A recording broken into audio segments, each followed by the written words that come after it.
Bonjour à tous, bienvenue dans Les Experts. Cette semaine, on va beaucoup parler de mobilité et de gouvernance. Nos invités politiques vont nous rejoindre dans quelques instants.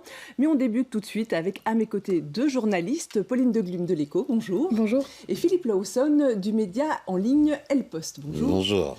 Alors, on attaque directement avec la première séance de la commission spéciale consacrée au dossier Uber. Ça se passait au Parlement bruxellois jeudi dernier. Explication et enjeu de cette commission. C'est un reportage de Camille Tanquin, Camille Dekekker et Séverine Rondeau. La première séance vient de se terminer après 2 heures de huis clos. Pendant 2 mois, cette commission spéciale se penchera sur les Uber Files. Au centre des débats, les pratiques parfois douteuses exercées par la multinationale auprès de certains politiques bruxellois. L'objectif de la commission spéciale, c'est de faire la transparence sur les pratiques de lobbying et d'établir finalement des recommandations au niveau du Parlement, au niveau du gouvernement, sur ce qu'on peut faire, ce qu'on ne peut pas faire, les questions de transparence, voir quelles sont les bonnes pratiques, par exemple, dans d'autres parlements. On va se réunir 1 à 2 fois par semaine. Il va y avoir des auditions régulières. On pourra poser toutes les questions qu'on veut et on espère qu'on aura des réponses claires et nettes sur ce qui s'est vraiment passé. Au programme ce matin, déterminer l'ordre des travaux et les personnes à auditionner, parmi lesquelles le lanceur d'alerte Mark Magan, ancien lobbyiste d'Uber proche de Pascal Smet, à l'époque ministre bruxellois de la mobilité, mais aussi une vingtaine d'autres personnes. On va rencontrer les experts et éventuellement les journalistes qui sont à la base de certaines révélations. Ensuite, on va rencontrer le secteur, donc tant évidemment le secteur anciennement LVC que taxi.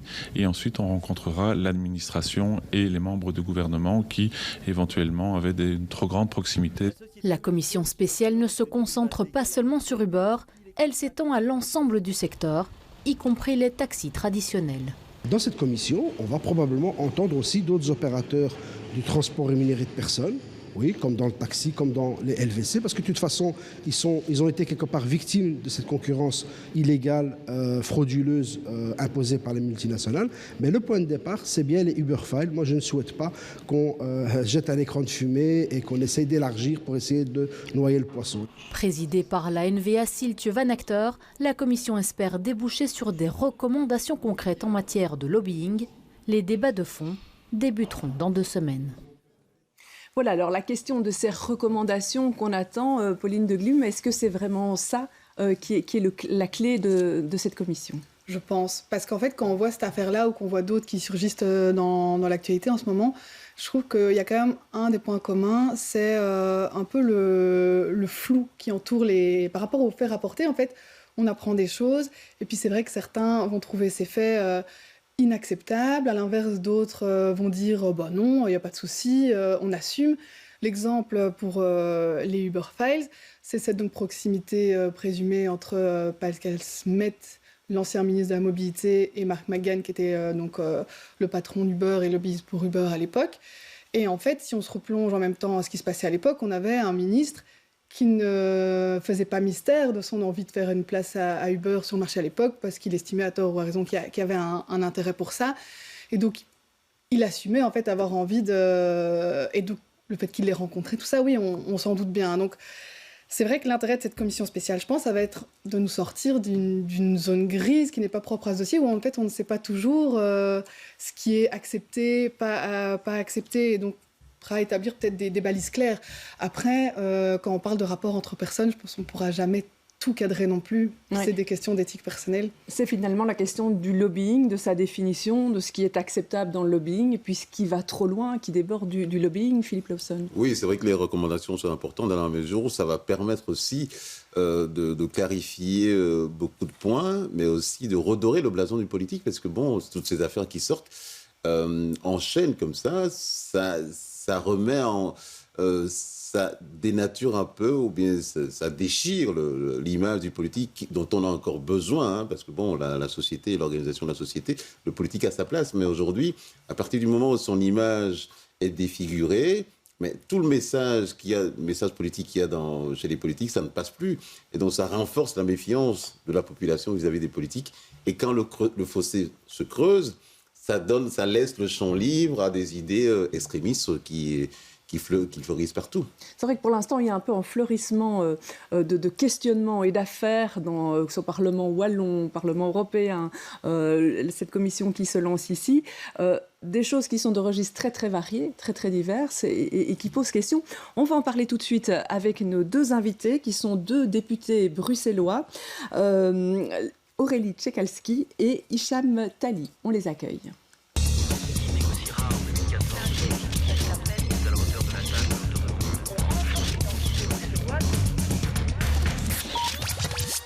Bonjour à tous les deux, prenez place et bienvenue sur ce plateau. Alors je vais d'abord me tourner vers vous, Hicham Tali. Vous êtes membre de cette commission. Comment est-ce que ça s'est passé jeudi? C'était comment l'ambiance? C'était une ambiance sereine, constructive. Je pense que tout le monde voulait fixer un cadre. Et le cadre, il a été évoqué, c'est savoir qu'est-ce qui s'est passé, qu'est-ce qu'on trouve qui est acceptable et pas acceptable, et finir avec des recommandations. Et c'est la raison pour laquelle on va d'abord auditionner lors de la première session des experts académiques et notamment aussi des experts du Gréco éventuellement, qui vont nous fixer un cadre clair sur qu'est-ce qu'on peut admettre comme pratique de lobby et qu'est-ce qui dépasse à ce moment-là ce qui est acceptable en termes d'éthique politique. Mais comme l'a souligné l'un des intervenants précédents, il y a aussi toute l'éthique personnelle et malheureusement on pourra mettre les règles que l'on veut. L'éthique personnelle, on a très peu de prise là-dessus, mais on peut mettre un cadre. Et c'est l'objectif de cette commission. Donc il y a des grosses attentes par rapport au futur, mais par rapport au passé. On n'est pas dans une commission d'enquête ici. Ce n'est pas les mêmes pouvoirs. C'est quoi la différence? Et donc, ici, on invite les personnes à être auditionnées. Donc, on a moins de prérogatives et de pouvoirs qu'une commission d'enquête. Néanmoins, le bureau dont je fais partie, si lors des auditions, certains éléments sont relevés qui nous paraissent tellement importants, on se réserve le droit de basculer sur une commission d'enquête qui aura des pouvoirs d'instruction plus importants en convoquant les personnes, en demandant qu'une série de documents soient produits, soient mis à disposition du Parlement. Mais donc on n'est pas encore dans ce cas de figure, mais on se réserve le cas échéant cette possibilité-là. Est-ce qu'on peut clarifier un point par rapport au reportage qu'on a vu où en fait le député Icasban dit que le secteur des taxis fera aussi partie des personnes auditionnées, mais plus avec un statut de victime. Or, il avait victime de cette concurrence déloyale qu'avait opéré Uber. Or, il avait été dit précédemment que non, c'était aussi un secteur qui était interrogé pour voir si eux aussi n'avaient pas tenté d'influencer les débats, puisqu'il y avait eu cette volonté de faire un plan taxi qui a des conséquences évidemment sur tous les opérateurs. Est-ce que ça, c'est quelque chose qui a été clarifié par l'ensemble des députés lors de cette première séance? On l'a dit très clairement, si d'aucuns ont des documents, des éléments qui peuvent apporter sur la matérialité de ce qu'ils invoquent, à savoir qu'il y a eu une corruption du secteur du taxi officiel à l'égard d'un membre du gouvernement ou d'un membre du Parlement, qui les apporte et on discutera avec les acteurs du secteur. Donc, est-ce que les acteurs du secteur du taxi traditionnel seront invités? Oui.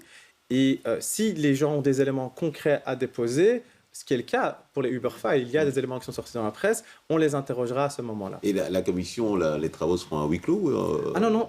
En fait, le seul moment où il y avait à huis clos, c'était lorsqu'on discutait des personnes, de la manière dont on allait élaborer le cadre, mais le reste des travaux seront publics. Voilà, c'était juste cette partie de la commission qui nécessite où on discute de personnes, d'experts, chacun va donner son avis sur le degré d'expertise des l'un ou des autres. On estimait que c'était quelque chose qui devait être menée à huis clos. Et d'ailleurs, on va la rediffuser sur BX1 lorsque ça se déroulera. Qu'est-ce que le MR attend de cette commission? Nous, on est assez à l'aise sur le sujet parce que ça fait 20 ans qu'on est dans l'opposition. On a toujours dénoncé un peu cette situation de monopole.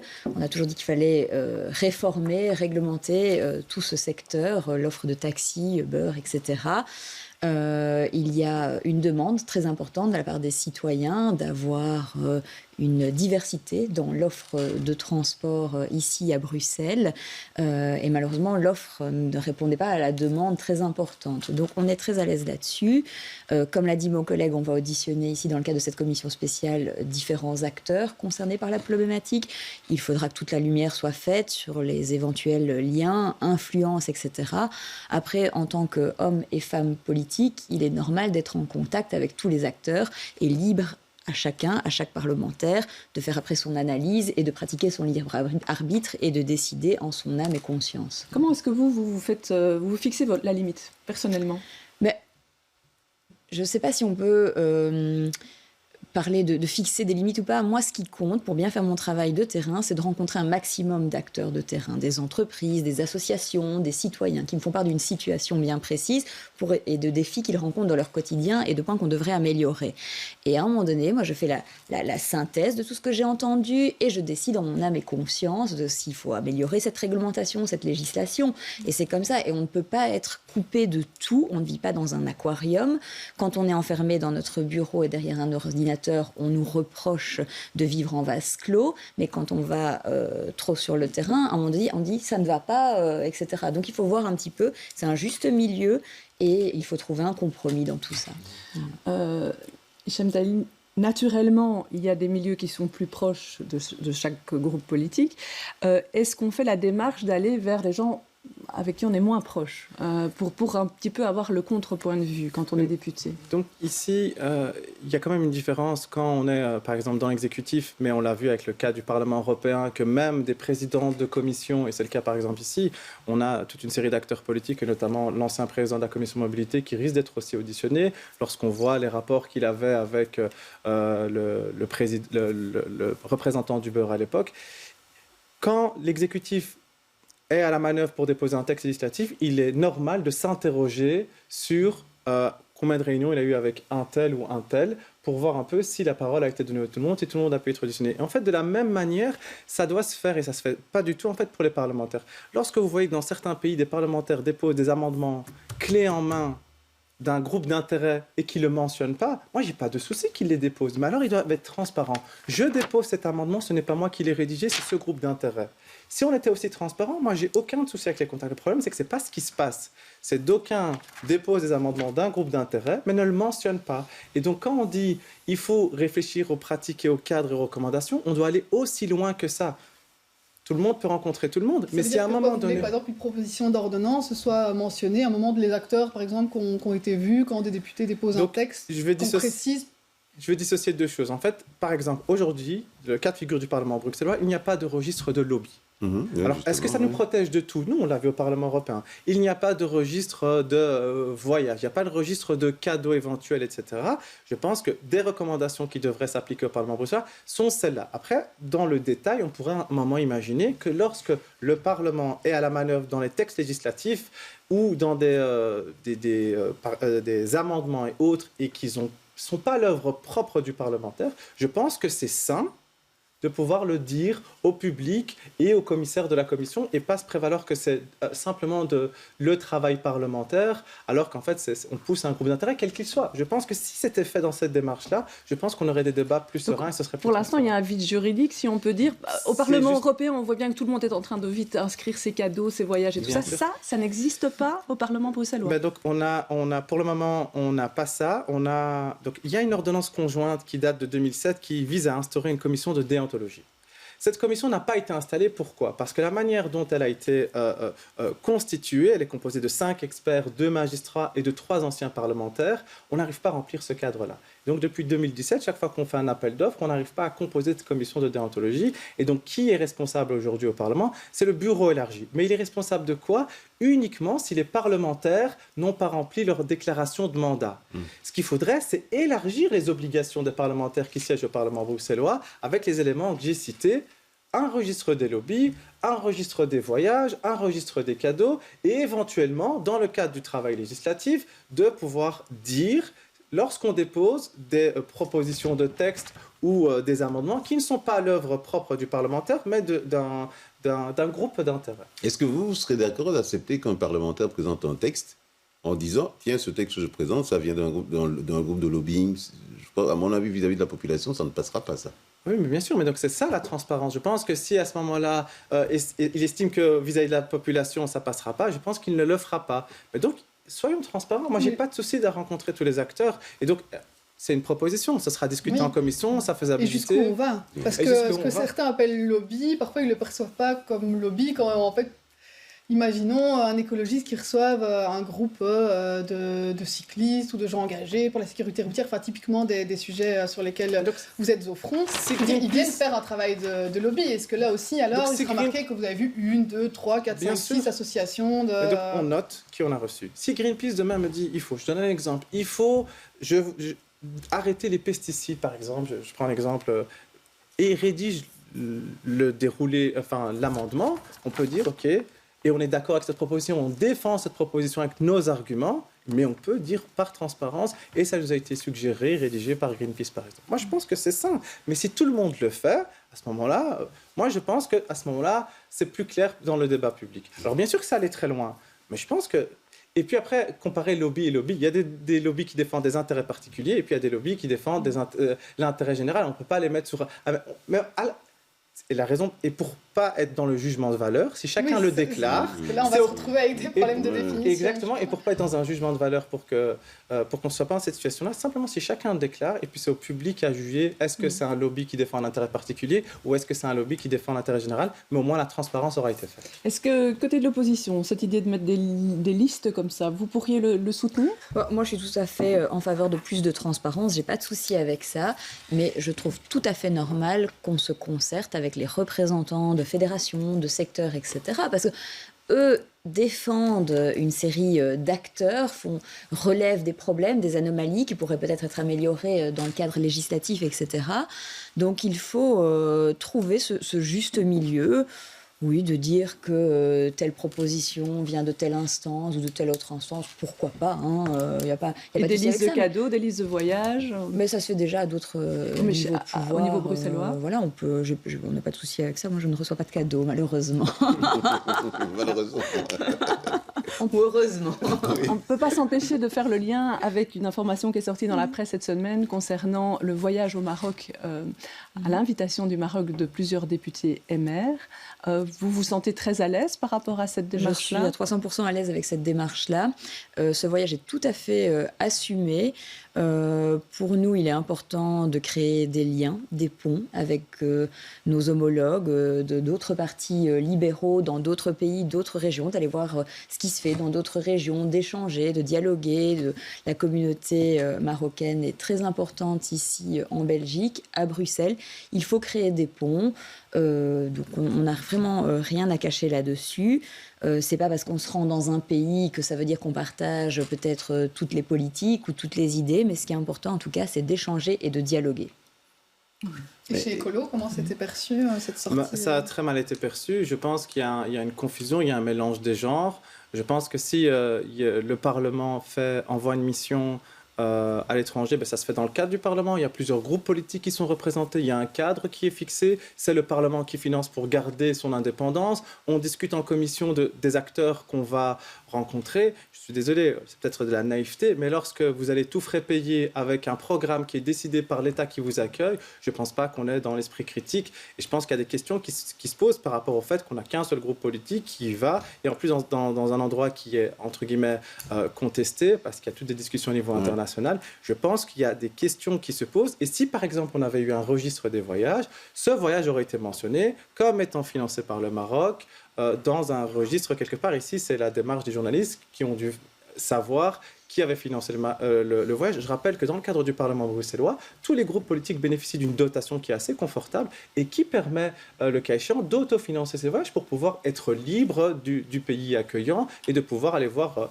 toutes les personnes que l'on souhaite avec un certain esprit. On va laisser Aurélie Tchaikalski répondre. Mais oui, c'est pas parce que des députés sont invités que leur position va changer sur tel ou tel sujet politique. Il ne faut pas croire qu'après 24 heures... juste entre députés et maires et pas être parti avec... Mais c'était à l'invitation du parti libéral marocain. Et donc moi, ça me paraît normal. On a des contacts parfois avec nos homologues en France, en Allemagne, dans plein d'autres pays. Et on échange sur les politiques qui sont mises en place, les bonnes pratiques dans un pays, dans une région. Qu'est-ce qui va, qu'est-ce qui ne va pas en matière de mobilité, de sécurité, de développement économique, de soutien au commerce et à l'entrepreneuriat. On a d'énormes liens avec le Maroc, que ce soit en termes d'économie, de sécurité. Voilà. Donc il ne faut pas se voiler la face à un moment donné et faire les vierges effarouchées. C'est important de créer des ponts. Et ce n'est pas parce qu'on est invité 24 heures dans un pays qu'on n'a plus un libre arbitre et qu'on va se faire influencer parce qu'on a reçu un repas gratuit ou une nuitée gratuite. C'est un peu avoir plus de considération pour les parlementaires. Si vous êtes invité par des Verts d'un autre pays européens ou en dehors des écologistes, vous ne répondez pas à ce genre d'invitation à aller... Et donc, si on est invité par un autre pays dans un territoire qui est contesté, je pense qu'il y a des précautions d'usage. Je veux dire, c'est pas de la diplomatie la petite semaine. On est dans des enjeux qui sont ultra importants. Je veux dire, l'intégrité territoriale des États, c'est des éléments de diplomatie qui se jouent à un haut niveau. Et donc, aller donner un signal politique dans ce sens-là, sans couverture du ministère des Affaires étrangères, sans une mission qui est encadrée par une instance ou une autre, c'est problématique. Donc finalement, c'est le statut du territoire qui vous dérange. Est-ce que vous disiez au début que c'est parce qu'il n'y avait pas tout le Parlement qui était répondu, mais là on comprend que c'est à l'invitation d'un parti homologue. Il n'y a pas tout le Parlement et la nature de la mission n'est pas très claire. Mais si vous êtes invité par des écologistes d'un autre pays, ils n'inviteront pas tous les partis non plus. Non, bien sûr. Mais donc là, c'est peut-être lorsqu'on est invité par des écologistes à un congrès à Grenoble ou autre, c'est vraiment pour parler de politique, écologie. Donc il n'y a pas d'enjeu qui est plus important. Ici, on voit que la visite a été instrumentalisée par les médias locaux et qu'ils utilisaient cette visite comme une sorte de caution. Je pense que là, il faut faire attention. Et j'en reviens sur... Ici, Mme Tchekalski dit qu'il n'y a aucun problème, qu'on peut se faire inviter, et ça préjuge de rien. C'est sur le débat éthique. Demain, on peut se faire inviter par un groupe d'intérêt et personne n'y voit le problème. Le problème, c'est à force de ne pas voir le problème et qu'on ne fixe pas des balises, qu'il y a un problème. Et donc, je pense qu'il faut qu'on soit ultra vigilant par rapport à ça, qu'on ait des règles qui soient strictes et à minima, qu'on le déclare dans un registre où on peut compiler l'information. Ici, malheureusement, ce n'était pas le cas. Et voilà, je pense que ça peut servir de leçon. Quand on voit la divergence de lecture entre vous deux sur cet événement, est-ce que, donc là je me retourne vers vous, est-ce que là il y a des choses à mettre en place justement pour éviter cette différence de lecture ? Mais on a un devoir de transparence, d'expliquer ce qu'on fait. Et c'est ce qu'on fait dans notre quotidien, en expliquant à nos citoyens, via nos réseaux sociaux, ce qu'on a fait, ce qu'on a visité, ce qu'on a rencontré, quels sujets ont été abordés. Voilà, on n'a rien à cacher et on assume complètement nos démarches de rencontres, d'échanges. Et justement, je pense que c'est bien parfois de dialoguer et de dire on n'est pas d'accord sur tout, mais on se rencontre et on discute autour de la table. Et plutôt que de rester enfermé, voilà. Et c'est peut-être comme ça qu'en dialoguant, on peut faire avancer les choses vers un mieux sur certaines politiques. Dans ce cas-ci, quand on voit que l'endroit qui a été visité, le Sahara occidental, c'est un endroit qui pose question et qui est contesté, est-ce que ça ne risque pas d'entrer en télescopage avec la politique du pays en général ? Est-ce que ça a été approuvé par le ministère des Affaires étrangères, par exemple ? Je ne sais pas si la ministre des Affaires étrangères était au courant ou pas, peu importe. Moi, je pense que ça peut être intéressant parfois de visualiser sur place comment ça se passe, pour mieux comprendre les enjeux. Et après, libre à chacun de prendre sa décision en son âme et conscience.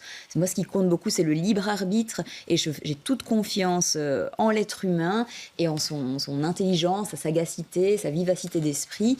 On leur montre quelque chose. On sait très bien que c'est peut-être un petit peu instrumentalisé ou pas. Mais après, on a toutes et tous suivi dans nos cours à l'école, à l'université, des cours de critique historique. On a toujours dit, il faut diversifier les sources. Et après, vous faites un peu votre popote de tout ce que vous avez appris et vous en tirez les leçons et vous pouvez prendre une décision bien informée. Très bien. Pour ce chapitre-là, on va en rester là, mais on reparlera sans doute de gouvernance à d'autres thèmes. On va passer à la rubrique tête d'affiche. Je vous propose, Hicham Tali, 4 personnes qui ont fait l'actualité cette semaine et vous devez en choisir une. C'est parti. La première est François De Smet qui exclut de fusionner des filles avec une autre formation. Julien Heutendal, député PS, qui dépose une proposition pour réformer les voies de préférence.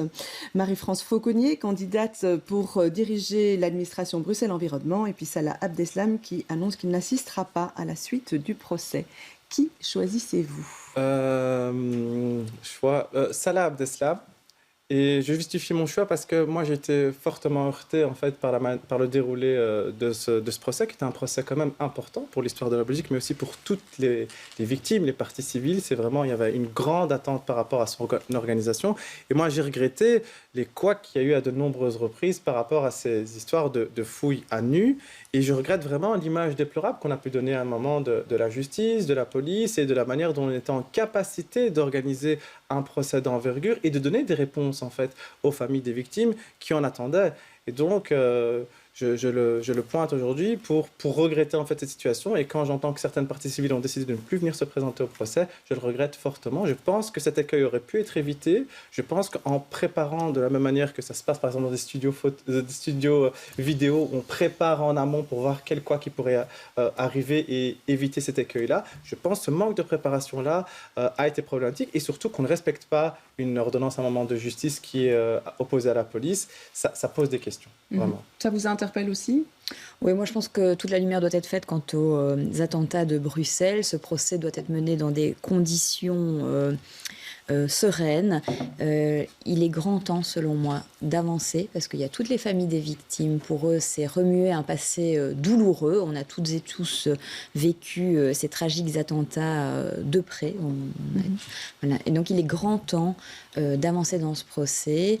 Je trouve peut-être que le focus est mis un petit peu trop sur tous les problèmes qu'il y a autour des accusés, etc. Nous sommes dans un état de droit, mais à un moment donné, il faut avancer dans le procès et que ça se déroule dans des conditions sereines. Ça a trop duré. Alors, votre tête d'affiche à vous, c'est parti. On a Zuel Demir qui est en pole position pour succéder à Bart de Wever en 2024. Stéphane Roberti qui attaque Forêt en justice pour 5 mois de salaire non perçu. Vincent Van Quickenborn qui veut augmenter considérablement les amendes pour la consommation de drogue dure. Et la reine Mathilde qui a 50 ans et qui a pris la pause. Vincent Van Quickenborn. Pourquoi ? Il parle de passer des amendes à 1 000 euros. Oui, je suis en faveur justement de plus de répression dans ce domaine. On se rend compte que notre pays, notre capitale, est confronté de plus en plus à une consommation excessive de drogue dure dans l'espace public. Je suis intervenue régulièrement au Parlement bruxellois auprès de la ministre de la Mobilité, justement face à tous ces problèmes de consommation de drogue dure dans les stations métro de la STIB. Les problèmes ne datent pas d'hier et ils ne font qu'augmenter de mois en mois, d'année en année. Et il est grand temps que toutes les autorités du pays se mettent autour de la table et qu'on en règle ces problèmes. Faire payer les consommateurs, donc pas les dealers. Les consommateurs, c'est la solution. Alors, les consommateurs, mais aussi, je pense qu'il est grand temps aussi de lutter contre tous ces trafics et d'avoir plus de répression en la matière. On l'a vu, il y a des grandes opérations qui ont été menées au port d'Anvers. Il faut absolument mettre les moyens, police, justice, pour lutter contre tout ce trafic. Est-ce que plus de répression va régler le problème ? On peut aussi, oui, bien entendu. En parallèle, il y a aussi une meilleure prise en charge de ces toxicomanes qui ont besoin d'être aidés, de les sortir parfois de la rue et d'essayer de les remettre sur le chemin de la vie en société, etc. Parce que c'est vrai qu'il y a tout un traitement qui doit être, bien sûr, pris en considération. Oui, parce qu'ici, la crainte qui a été évoquée suite à sa sortie, il y a le volet c'était prévention, de pousser des prise gens en charge et le volet répression. Mais ça ne concerne pas les mêmes personnes. Hein. Oui, mais les consommateurs qui sont déjà finalement en dette et en situation précaire, de les pousser encore plus. Oui, mais à un moment donné, il faut mettre des signaux forts partout. Donc, j'ai pas de souci à ce qu'on mette la barre assez haute. C'est comme la prison. Dans tous les domaines. Quand on fait de la répression, on construit plus de prisons, mais c'est pas la solution. Brièvement. Oui, c'est l'illustration de ce qu'il ne faut pas faire, je pense. Je pense qu'on avait un bourgmestre en 2012 qui a été élu à Anvers et qui a eu un discours tonitruant qui allait faire la guerre à la drogue. Et il a eu des moyens colossaux. Moi, je vous invite à voir le type de véhicule qui est utilisé, les moyens d'intervention qui est utilisé à la police d'Anvers, qui est carrément du paramilitaire. Résultat des courses, on a 17 fois plus de saisies, on jette des grenades dans le centre d'Anvers, et donc dire qu'on aura une sorte de tolérance zéro et faire la guerre à la drogue, ça fonctionne, c'est un leurre. Moi, je dis, donnez-nous des exemples où ça a fonctionné, ça ne fonctionne pas. Ce qui fonctionne, c'est la prévention et plus de contrôle, et en aucun cas l'armée. Et donc, ce qu'il faut faire, c'est il y a 2% des conteneurs qui sont contrôlés à Anvers, c'est en contrôler beaucoup plus. Comment on contrôle beaucoup plus ? En mettant plus de douaniers et plus de policiers. Comment on met plus de douaniers et plus de policiers ? C'est on donne des moyens à l'État. Et donc, on ne peut pas tenir un discours de dire il faut baisser la fiscalité partout et à côté dire il faut donner plus de moyens à l'État. C'est pas possible, en fait, c'est contradictoire. Nous, ce qu'on plaide, c'est avoir plus de moyens, tant au niveau des douanes et des policiers, qui puissent faire un travail pour éviter que cette drogue rentre dans notre pays. Mais c'est ce qu'on plaide aussi. Hein. Et à côté de ça, avoir les moyens de la prévention. Mais pour ça, il faut se donner les moyens. On ne peut pas définancer au niveau fédéral la justice et la police, et puis après se dire il y a trop de drogues qui sont rentrées dans notre pays, et on a des problèmes de toxicomanie qui arrivent ici à Bruxelles. Malheureusement, on ne peut pas avoir l'un sans l'autre. On était dans le métro, on va y rester. Enfin plutôt on va passer au-dessus auprès de tous ces habitants en fait qui signalent toute une série de nuisances, de vibrations depuis plusieurs mois et c'est dans plusieurs quartiers. Je vous propose pour plonger dans cette information-là de regarder ce reportage de Bernard Deduy, Béatrice Broutou et Pierre Delmy.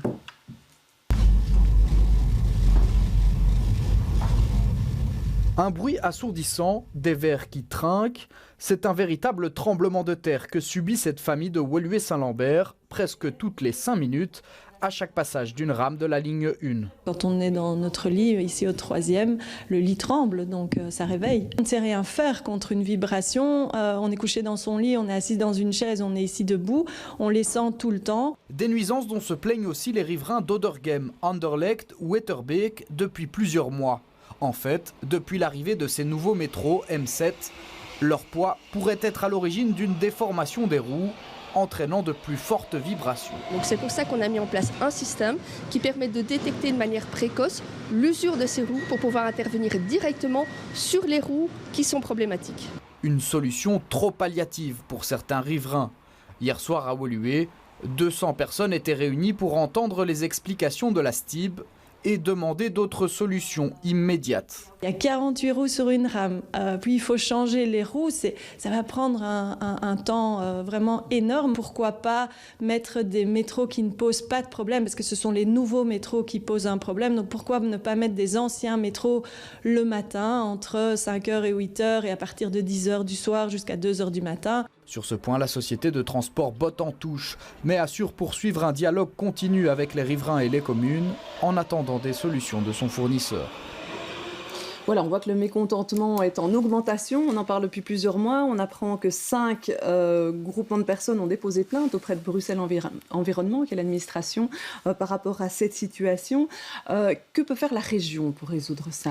Mais je suis assez inquiète par rapport à la situation, parce qu'on a eu il y a quelque temps un tunnel gate, et j'espère qu'on n'aura pas un métro gate prochainement.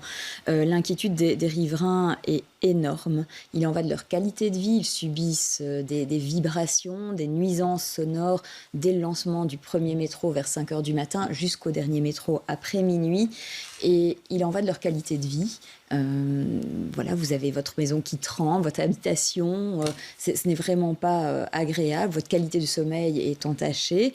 Et donc, on l'a vu, il ne s'agit pas juste de 1 ou 2 riverains qui sont impactés, il s'agit de milliers de riverains. Prevenant encore lundi soir lors de la réunion qui était organisée à Woluwe, il y avait plus de 200 personnes qui étaient présentes. Ces nuisances impactent les lignes de métro 1 et 5, et notamment les communes de Woluwe-Saint-Pierre, Saint-Lambert, Oderghem, Anderlecht, Molenbeek. Et ils ont interpellé les services clients de la STIB et ils ont été assez déçus de la réponse qui leur a été fournie. Parfois, ça a pris un temps de dingue avant qu'ils aient une réponse. Les réponses étaient parfois insatisfaisantes et ils ne comprennent pas. Et donc, pour ces riverains, je pense que toute la lumière doit être faite par la STIB et les constructeurs de ces nouvelles rames de tram, parce qu'on se rend compte que ce nouveau métro est plus lourd qu'avant, 160 versus 170 tonnes, c'est pas moi qui le dis, c'est écrit sur le site de la STIB. On se rend compte qu'au bout de 10 000 km, tout d'un coup, les roues de ces rames de métro commencent à s'user, alors que normalement un métro est amené à rouler 160 000 km. Donc il y a de nombreuses questions qui sont interpellantes. Des solutions ont été proposées lors de ces réunions de concertation aux 4 coins de notre région. La STIB les balaye pour le moment d'un revers de la main. On a bien vu dans le reportage que vous venez de projeter qu'il y a un système de détection qui a été mis en place à Malbec pour voir quelles roues sont défaillantes. Mais je suis très inquiète quant à ce flou et je pense que des solutions doivent être durables, doivent être trouvées rapidement pour répondre à toutes ces inquiétudes de ces riverains qui sont impactés de 5h à minuit chaque jour. Oui, moi, la question qui me vient en tête, c'est est-ce qu'il n'y a pas un problème, il n'y a pas eu un problème d'anticipation à la commande de ces métros? Parce qu'on dit que ce sont les nouvelles rames de métro M7. Pourquoi on n'a-t-on pas fait d'analyse préalable pour anticiper ce problème et les régler en amont? Avec le métro, mais si le problème survient quand il a déjà roulé un certain nombre de... Oui, mais ici, j'ai l'impression que quand vous le dites, la réponse que la STIB donne aux gens, elle est insatisfaisante. Donc, ça veut dire qu'on n'a pas anticipé les problèmes quelque part. Elle est insatisfaisante dans la solution, parce que les riverains sont impactés, comme on l'a vu. Ouais. Et donc, on pourrait se dire, on ne les fait plus rouler jusqu'à qu'on a trouvé une solution. Malheureusement, il y a un service public qui doit pouvoir continuer à exister. Et donc, ils sont déçus dans la solution qui prend un peu plus de temps que prévu. Bien sûr, il va falloir faire des analyses. On découvre que ces problèmes pouvaient arriver. On découvre certainement, parce que même en faisant des analyses, comme on le dit, il fallait qu'il roule plus de 10 000 km pour qu'on commence à avoir une déformation et qu'on entende un peu plus de bruit. Donc, on ne peut pas tout anticiper. Ce sont des travaux qui sont importants. Je pense que tout le monde, en tout cas les usagers des transports en commun, sont favorables à avoir des rames qui sont neuves, qui sont plus spacieuses, qui sont plus confortables. Et donc, malheureusement, c'est on appelle ça des maladies de jeunesse que le métro fait. Et donc, il y a des réunions qui ont été faites dans différentes communes. La STIB a entendu les plaintes des riverains et je pense qu'il y a des solutions qui sont en train de se mettre en place. Malheureusement, les solutions prennent du temps. Il ne faut pas vendre de solutions miracles parce que dans le reportage, on entend cette dame en fait dire pourquoi ils ne mettent pas les anciens. Mais il faut quand même bien se rendre compte qu'il y a eu moins de production kilomètres des métros en 2022, juste parce qu'ils ont eu des problèmes avec les chaleurs cet été. Ils avaient 2 rames en moins à un moment sur une ligne. Enfin, c'est pas du tout une flotte comme pour les bus avec des centaines de bus, tout ça. Rien que de retirer 1 ou 2, 3 engins sur une ligne, à un moment, impacte vraiment le service. Donc là, ils ont déjà reçu 18 des 22 lignes de la première commande de M7. Enfin, s'ils retirent ça, c'est énorme en réalité ce que ça fait en offre de service. Donc ce qu'il va falloir maintenant, c'est se tourner contre le fabricant. Déjà, que la prochaine commande, il n'y ait plus de problème, c'est des commandes en plusieurs temps, et que là, il règle ce truc-là. Ça doit être faisable, puisque c'est juste une usure qui fait qu'au bout d'un certain temps, la roue est plus ovale, et donc dans sa manière de rouler, c'est ça qui crée les vibrations. Et donc là, ils sont en train de reprofiler, de les détecter, puis de reprofiler les roues. C'est une solution provisoire. À terme, en effet, il faut se retourner contre le fabricant pour qu'il y ait ça. Mais je pense qu'il ne faut pas vendre de solutions miracles aux gens, ou alors on assume qu'on n'a plus de service métro. Les riverains sont impactés. Il y a des fissures dans certaines habitations. Qui va prendre ça en charge? Quand les riverains contactent leur assureur pour relayer ce genre de problème, l'assureur dit « Ah non, c'est pas moi, il va falloir se retourner ». Donc, franchement, on est face à un beau bordel ici. J'espère en tout cas sincèrement que Bruxelles Environnement va dépêcher des experts pour les mesurer, déjà les nuisances sonores. Mais après, il faudra que la STIB tire tous les enseignements de ces problèmes et voit comment aider ces riverains. Parce qu'il y a certains riverains qui n'ont pas toujours les moyens de s'offrir des travaux de rénovation dans leurs appartements pour combler les lacunes, les fissures. Donc, la STIB doit prendre ce problème très au sérieux et en tout cas se concerter et discuter avec le constructeur. Certes, on dit toujours que le métro à Bruxelles est très spécifique parce que c'est en pente, il y a des tournants, etc.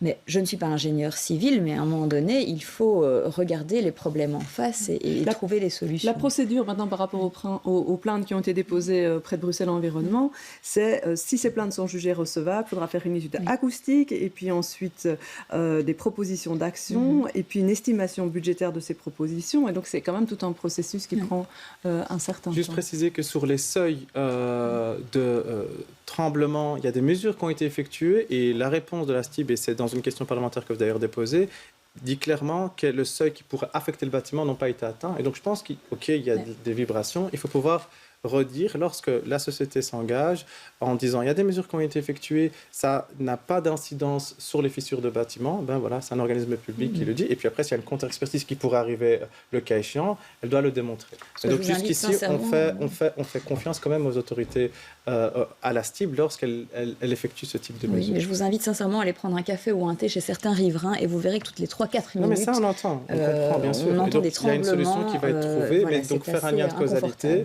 c'est un engagement qui est assez important et on ne peut pas aller aussi loin. Alors, il y a un autre dossier lié au transport public qui est en cours. On a donné le premier coup de pelle cette semaine pour la ligne de tram vers Nederoveren-Beek, la ligne de tram 10. Il y a pas mal d'opposition en fait d'une partie des riverains par rapport à ça, beaucoup de craintes. Qu'est-ce que vous leur répondez ? Donc les craintes, c'est tous les nouveaux projets amènent des craintes, des réticences de la part des riverains. Je veux dire, vous ouvrez un commerce dans une rue, il y a des craintes, des réticences, c'est quelque chose de normal. Moi, je pense que c'est un projet qui est ambitieux, qui est important, qui va permettre aux habitants de Nederoveren-Beek d'avoir un accès facile pour aller jusqu'au centre. Et donc, il y a des procédures de consultations publiques qui ont été faites en amont. Il y a vraiment une information qui a été donnée aux riverains. Je pense qu'il faut être vigilant s'il y a des perturbations qui sont liées au chantier, de pouvoir rassurer les riverains. Mais je pense que c'est un projet qui va servir la collectivité, qu'on soutient fortement et on espère qu'il sera fini le plus rapidement possible. C'est un bon projet ? Je suis assez interpellée par ce que vient de dire mon collègue, parce qu'on parle beaucoup de participation citoyenne dans le cadre de la politique, des politiques bruxelloises qui sont en train d'être mises en place. C'est un fer de lance justement du parti de mon collègue, du parti écolo. Et là, qu'est-ce qu'on constate ? C'est que cette participation citoyenne, elle est prise en compte quand ça les arrange. Et il y a eu 2500 signatures qui ont été rendues suite à une pétition. Il y a eu 900 réponses au questionnaire lancé par la ville de Bruxelles. Il y a un panel sur tous ces gens qui ont répondu à ces pétitions et ces questionnaires de 35 citoyens qui ont été sélectionnés. 35 citoyens sur 2500 signatures. Et Neder-Overenbeek, c'est quoi ? C'est 20 000 habitants. Et ils ont fait part d'une série de choses qui n'allaient pas, qui ne leur convenaient pas, etc. Et puis maintenant, on passe le truc en force et ils doivent accepter telle quelle la politique qui va être mise en place et ce projet. Donc, je suis un peu mal à l'aise parce qu'on lance des concertations, de la participation citoyenne, et puis après, finalement, on ne les écoute pas. Donc, il faut savoir ce qu'on fait alors ou ce qu'on veut. Mais ce qui compte, en tout cas, c'est que c'est un quartier commerçant qu'il faut soutenir. Il y a des projets, il faut un projet ambitieux.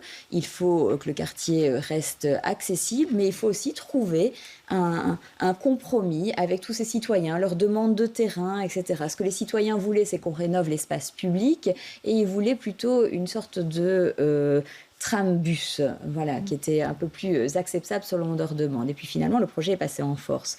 En tout cas, nous, ce qu'on plaide depuis le début, et que ce soit pour les 4 coins de la région bruxelloise, c'est une offre de transport en commun rapide, sûre, efficace. Et donc, il faut que la STIB poursuive ses investissements au sein de notre région. Donc, du coup, je n'ai pas compris. Vous êtes pour la ligne ou pas ? Non, vous avez très bien entendu M. David Weitzman et le maire de la ville de Bruxelles qui s'est opposé au projet. Ok. Voilà. Et donc, il faudrait, idéalement, pour que ce projet se fasse, qu'on ait des trams-bus qui n'existent pas en région de Bruxelles-Capitale. Pourquoi pas ? Ok. Non, c'était juste pour clarifier. Voilà.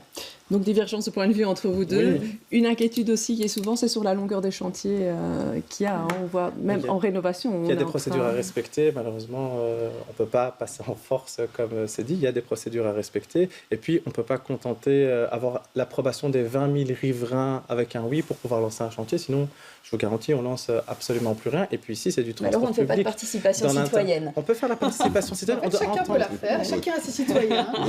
Chacun va choisir de prendre la partie de ceux qui se seront opposés, ceux qui sont dans l'opposition, et puis certains vont choisir.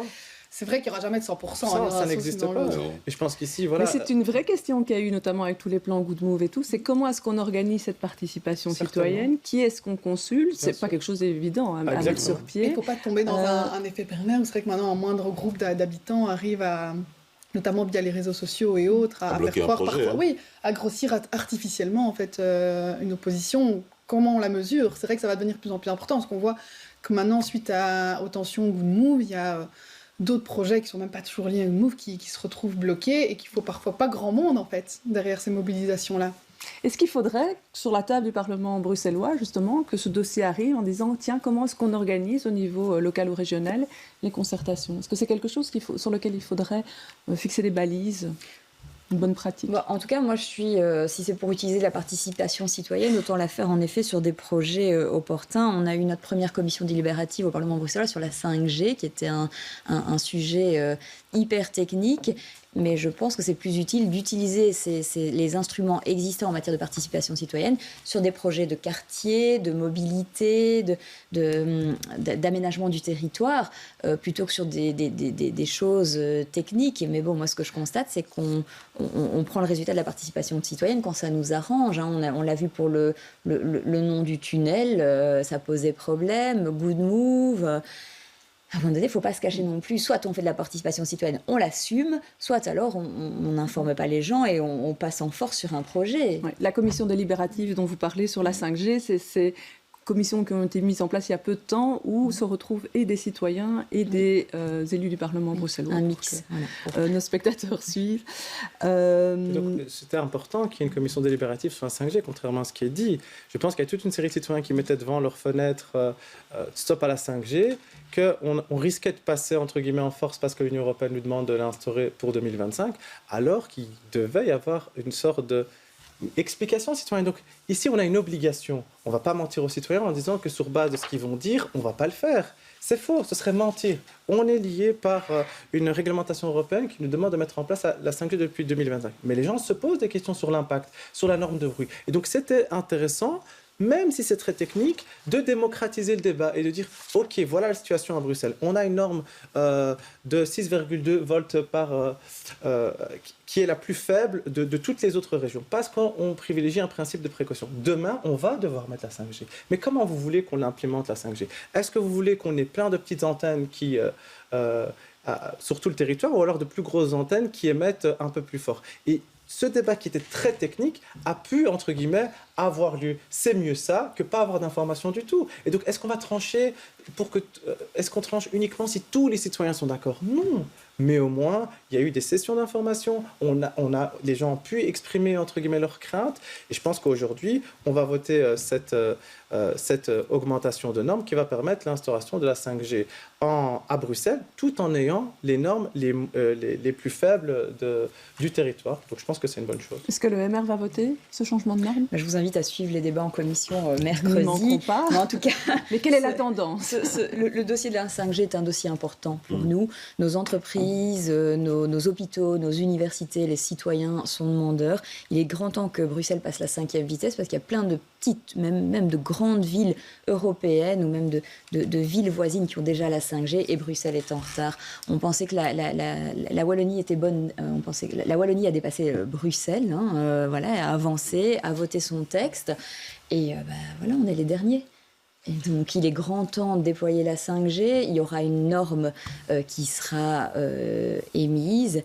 Alors, en effet, est-ce qu'on veut une grande antenne qui soit assez puissante ou bien plein de petites antennes? Ça, voilà, la norme sera suffisamment basse et répond en tout cas aux recommandations de cette commission délibérative sur la 5G.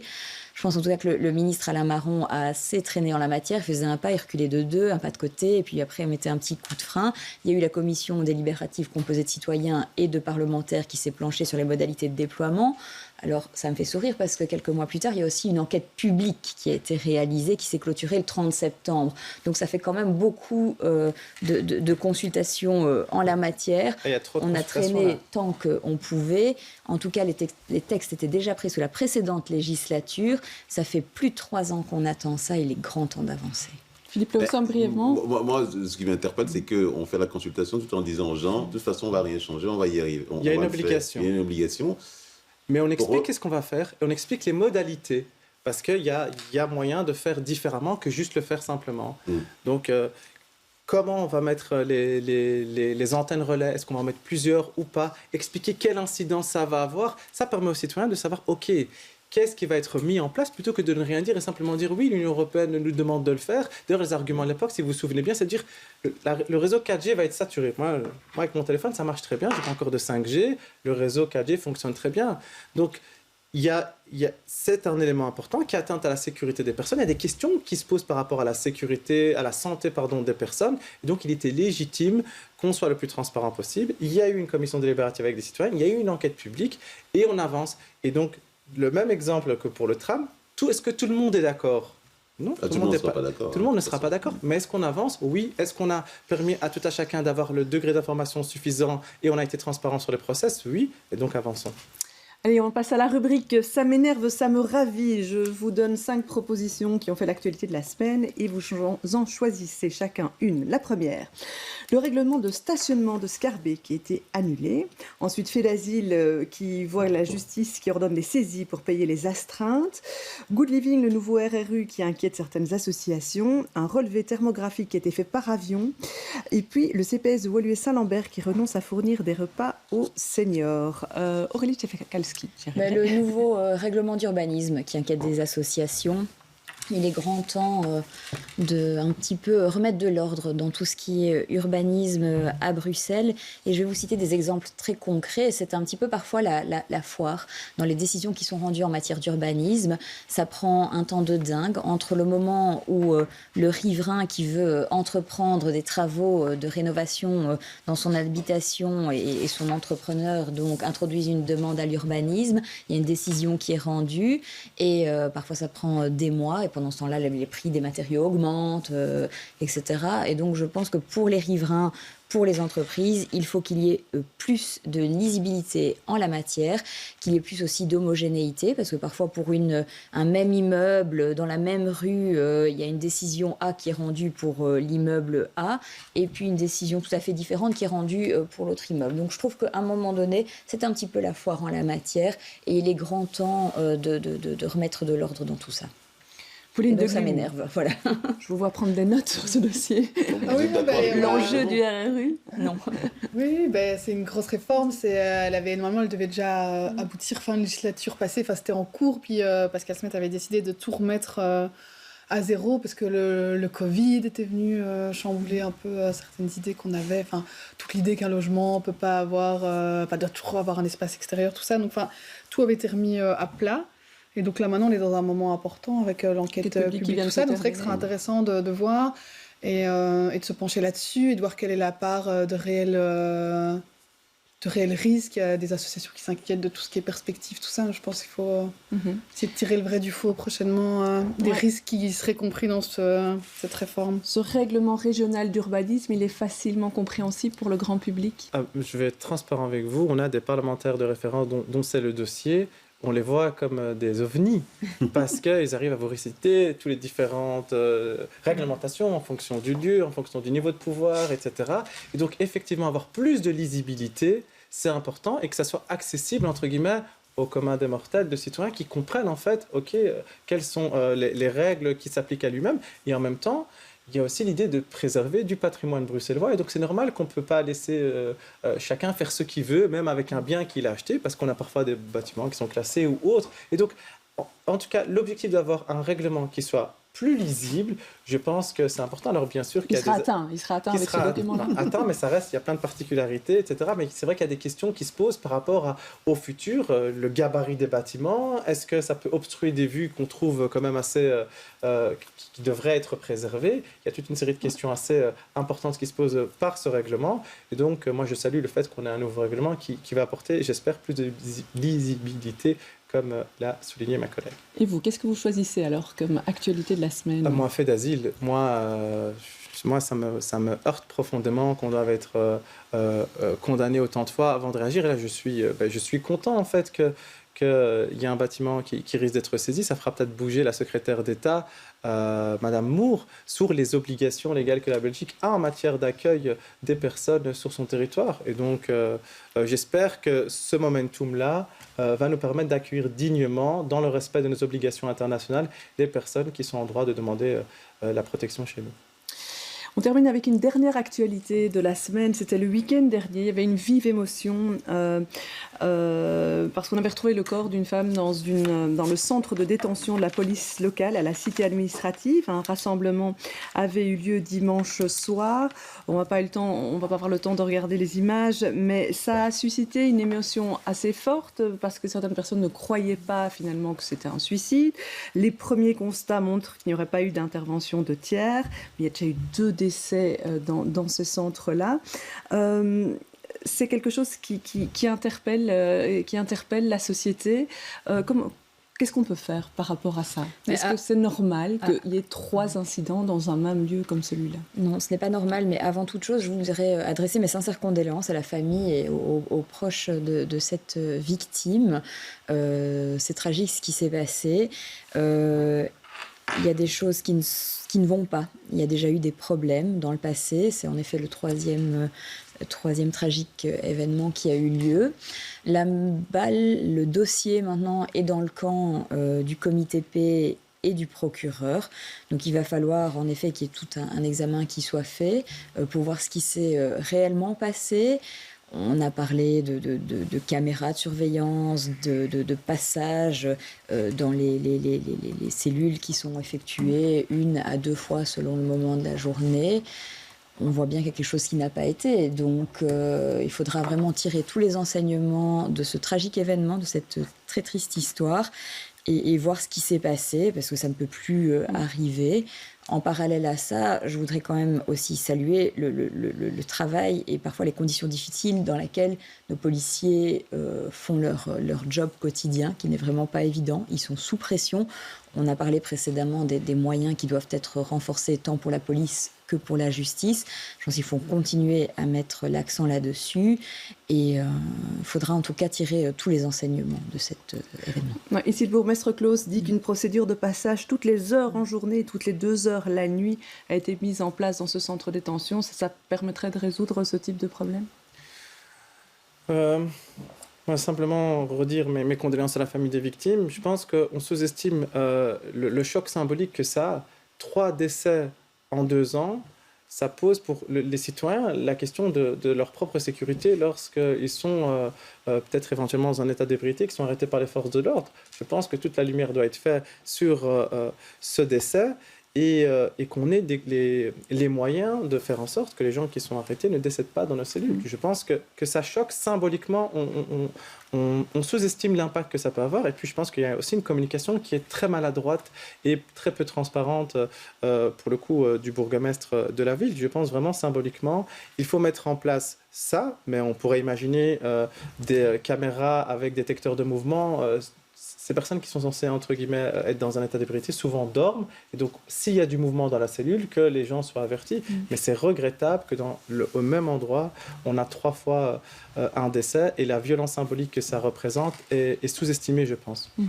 On est au-delà du simple fait divers, ici? Oui, je pense. Oui, sûrement. C'est parce que dans un centre de détention, 3 décès en 2 ans.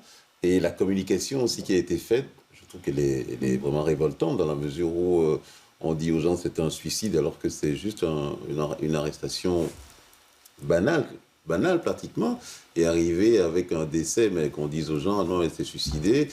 Je crois que il y a quelque chose qui ne va pas. Et il faut vraiment faire la lumière sur cet incident. C'est plus qu'un fait divers. D'accord avec ça, Pauline Deblum? Oui, non, sans aucun doute. Je pense qu'ici, on peut tous se projeter dans la situation. Si on a, avec les éléments dont on dispose, on comprend que c'était une arrestation parce que la personne elle-même semblait désorientée. Donc il y a un facteur santé. Et quelque part, on l'arrête, mais pour la protéger aussi d'elle-même. Et il y a cette fin tragique avec une lourde question qui se pose à tout le moins sur la négligence. On ne sait pas si cette personne, alors qu'il y avait ce facteur santé, a été présentée à un médecin. On ne sait pas ensuite quelle a été la surveillance. Ça pose... Un des 3 cas qu'il y avait eu, c'était le même principe. Ils avaient mis des heures et des heures. On se rend compte que la personne, c'était une personne d'origine algérienne, était décédée en cellule. Ils ont apporté le petit déjeuner le matin. La personne ne bougeait pas, mais ils se sont rendus compte après qu'à 13 heures que... En fait, on est face à quelque chose qui a l'air de... Il y a quelque chose de plus structurel aussi. Ouais. Donc, c'est oui, pour toutes ces raisons-là. Oui, non, c'est pour ça que l'enquête ici sera intéressante parce que ça dépasse le cas particulier. Eh bien, je vous remercie d'être venu sur ce plateau et puis je vous remercie de nous avoir suivis. On se retrouve dans une semaine à la même heure, au même endroit. Belle fin de week-end à tous.